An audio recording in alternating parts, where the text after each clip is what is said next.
دیکھیں اصل میں مجھ سے کئی لوگ یہ سوال کرتے ہیں اس نظم کے بارے میں، جس کے بارے میں میں نے کہا ہے کہ کاش یہ نظم جھوٹی ہو جائے اور پاکستان کا جو ہر سڑک جو ہے نا اس کی مخالفت بیان کرے۔ تو بہرحال اس کے پیچھے ایک کہانی ہے، بڑی ایک تکلیف دہ کہانی ہے، وہ میں بتاتا ہوں کہ کئی لوگ پوچھتے ہیں کہ اس نظم میں کیا استعارہ ہے، کیا حقیقی چیز ہے۔ تو ایک تھے ہمارے بھولے بھائی، اللہ پاک انہیں کروٹ کروٹ جنت نصیب فرمائے۔ تو انہوں نے مجھے ایک واقعہ بتایا تھا کہ وہ سڑک پہ کہیں سے گزر رہے تھے تو انہوں نے دیکھا کہ سڑک پر ایک کتے کی لاش پڑی ہوئی ہے اور گاڑیاں گزر رہی ہیں، کوئی کہیں سے گزر رہا ہے۔ تو انہوں نے ہمت کی، کپڑا کوئی تھا نہیں، انہوں نے اپنی شرٹ اتاری، اس کتے کو لپیٹا اور گاڑی کی ڈکی میں رکھا، پھر کسی محفوظ مقام پر وہ کتے کی باڈی کو ایک جگہ رکھا، اسے مٹی وٹی ڈالی۔ یہ انہوں نے مجھے واقعہ بتایا تو یہ کہیں میرے دماغ میں کسی جگہ چپک گیا۔ پھر ایک دفعہ میں کہیں جا رہا تھا تو مجھے راستے میں نا ایک بلی کا بچہ مرا ہوا نظر آیا، تو ان کی بات دماغ میں گردش کرنے لگی۔ میں نے گاڑی روکی اور میں نے کوشش کی کہ میں اس بچے کو اٹھا لوں، مرا ہوا تھا لیکن اب میں جیسے جانے لگا کوئی بائک تیزی سے گزرتی، کوئی کار تیزی سے گزرتی، تو پھر مجھے ایک خوف بھی آیا اور ایک کراہت سی بھی آئی کہ کس طرح اٹھاؤں گا میں اس بچے کو۔ اور یہ 15 منٹ تک میں وہ میری جو کشمکش تھی نا وہ بہت شدید تھی، وہاں کھڑا رہا، لیکن آخر کار مجبور ہو کر میں وہاں سے واپس گھر آ گیا۔ لیکن یہ ندامت اور یہ گلٹ، یہ شرمندگی میرے ساتھ رہی کہ میں اسے اٹھا نہیں سکا تھا۔ تو بس اسی ندامت نے، اسی شرمندگی نے، اسی گلٹ نے ایک مصرعہ مجھے دیا کہ سڑک پہ بلی مری پڑی تھی۔ پھر یہ مصرعہ گونجتا رہا اور اسی ذیل میں جو میں نے پوری کراچی کی، پورے پاکستان کی سڑکیں دیکھی تھیں، جو میرا تجربہ تھا وہ مصرعوں کی صورت میں آتا رہا۔ اور پھر یہ تقریباً اتنا، شاید ہی کوئی میری نظم یا غزل ہوگی کہ جس میں میں نے اتنا لمبا سفر کیا ہو۔ اس نظم میں تقریباً 6 مہینے سے سال تک میں نے سفر کیا تھا۔ تو پھر یہ اس کے مصرعے ہوئے تھے۔ اب یہ نظم کو آپ دیکھیے گا، اگر آپ ہنسنے والے انداز میں دیکھیں گے تو آپ مسکرا بھی دیں گے، اگر آپ تھوڑا سا موڈ تبدیل کریں گے تو طنز بھی نظر آئے گا، لیکن آپ کسی اور زاویے سے دیکھیں گے تو ایک ایک مصرعہ آپ کو رلا بھی دے گا۔ اب یہ ہے کہ آپ پر ڈیپینڈ ہے کہ آپ کا دل کتنا نرم ہوتا ہے اس نظم کو پڑھتے ہوئے۔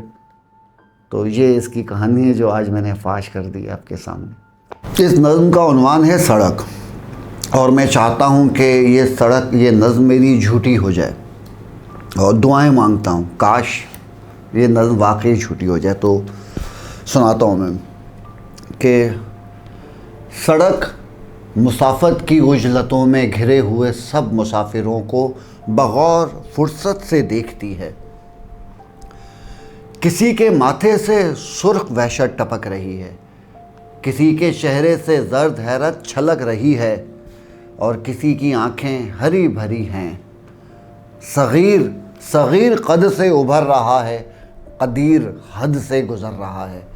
کسی کا ٹائر کسی کے پہیے کو کھا رہا ہے، اور کسی کا جوتا کسی کی چپل چبا رہا ہے۔ کسی کے پیروں میں آ رہا ہے کسی کا بچہ، کسی کا بچہ کسی کے شانے پہ جا رہا ہے۔ کوئی ٹھکانے پہ، کوئی کھانے پہ جا رہا ہے۔ حبیب دستے رقیب تھامے غریب خانے پہ جا رہا ہے۔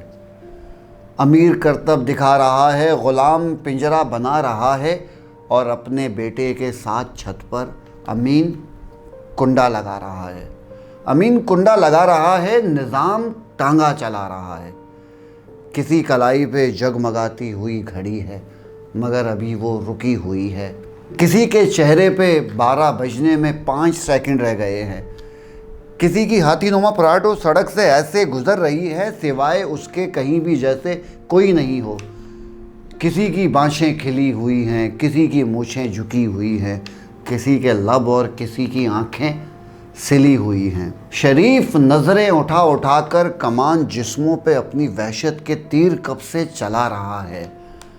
نذیر نظریں چرا رہا ہے، نفیس اپنے کلف کی شکنوں کو رو رہا ہے، اور حکیم اپنے مطب کے شیشوں کو دھو رہا ہے۔ کسی کی آنکھوں کے دھندلے شیشوں میں اس کے ماضی کی جھلکیاں ہیں، کسی کی آنکھوں میں آنے والے حسین لمحوں کی مستیاں ہیں، کسی کی آنکھوں میں رت جگوں کی کچھ ارغوانی سی ڈوریاں ہیں، کسی کے کاندھے پہ اس کے خوابوں کی بوریاں ہیں، کباڑ خانے پہ باسی ٹکڑوں کی اور کتابوں کی بوریاں ہیں۔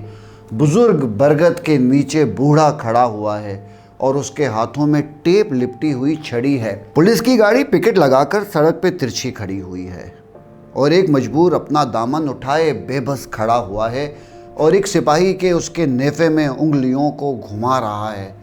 وہیں پہ شاہد سیاہ چشمہ لگائے خود کو چھپا رہا ہے۔ نیوز چینل کی چھوٹی گاڑی بڑی خبر کی تلاش میں ہے۔ تو سبزی والے بھی اپنی پھیری لگا رہے ہیں، تو پھول والے کے سر پہ پھولوں کی ٹوکری ہے۔ کسی کی آنکھوں میں چھوکری ہے، کسی کی آنکھوں میں نوکری ہے۔